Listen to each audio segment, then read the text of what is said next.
Well, Annabelle, here we are. Guess what I found on my computer? I have found a chapter of Bad Dad by David Walliams because that's what you asked for. And here I go. So I can't show you it because it's on the computer and I'm here and you're there, but I will read it to you and hope you enjoy it. Okie dokie, here we go. Right, Chapter 2, Out of Control. The night of the accident, there seemed to be something badly wrong with Dad's car from the start. Instead of the Mini's distinctive roar, today the engine was making a loud grinding noise as if it was about to explode. As soon as Dad threw Queenie into gear on the start line, the car lurched forwards in stops and starts like a bucking bull.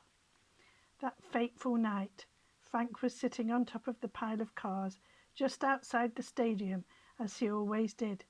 It was in the depths of winter, and wind and rain swirled around him.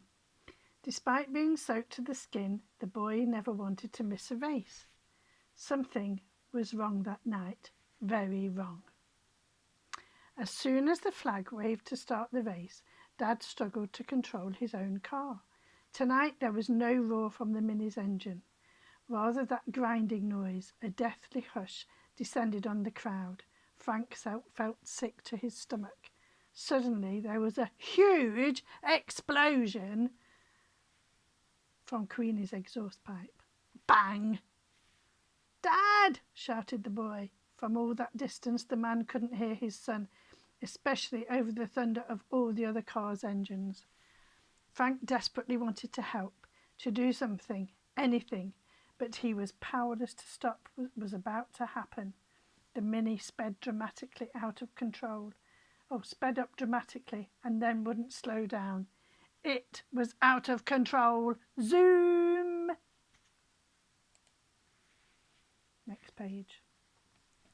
The art of racing motor vehicles is knowing when to go fast and when to slow down. Immediately, Dad was taking the corners far too quickly. This wasn't a champion banger race. This wasn't what a champion banger racer did. Frank's heart was thumping in his chest. Queenie's brakes must have gone. But how? Dad would always check and recheck this car before every race. Suddenly Queenie swerved sharply to avoid head-on collision with a Ford Capri, but the Mini was going far too fast, and as it turned, it rolled over and over and over. Boom, boom, boom. Dad's car was now upside down in the middle of the track. The Jaguar behind smashed into the Mini, sending the car flying through the air. It crashed to the ground again. Bam! Smashing into pieces. "No, Dad, no!" shouted Frank from the top of the tower of cars. Down on the track there was a mighty pile-up as the cars couldn't stop in time. Smash! Bang! Crash! And glass smashing. Kaboom! One of the cars exploded into a fireball. "No!" shouted Frank. The boy raced down the tower of cars and ran through the crowds to his dad's car. An air ambulance hovered overhead before landing on the track. Frank held his father's hand through the wreckage as the fireman tried to cut him out of the car. "What are you doing here, mate?" whispered Dad. "You should be home in bed." "I'm sorry, Dad," replied Frank. "I'm going to need the biggest huggle when I am out of this." "Everything's going to be all right, Dad, I promise." But it was a promise the boy couldn't keep. "Nino, Nino." Frank held his father's hand as the ambulance raced to the hospital.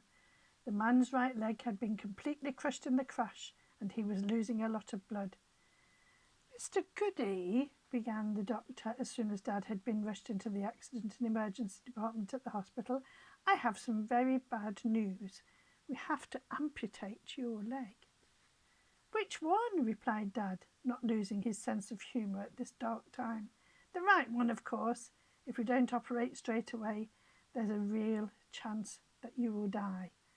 "I don't want you to die, Dad," said Frank. "It's all right, mate. I'm good at hopping. And that is all there is. So maybe you could send me the book and I will read the rest to you, or send me another book. But for now, my goodness, that was a bit of a horrid book, Annabelle, but I hope you enjoyed me telling it. Love you.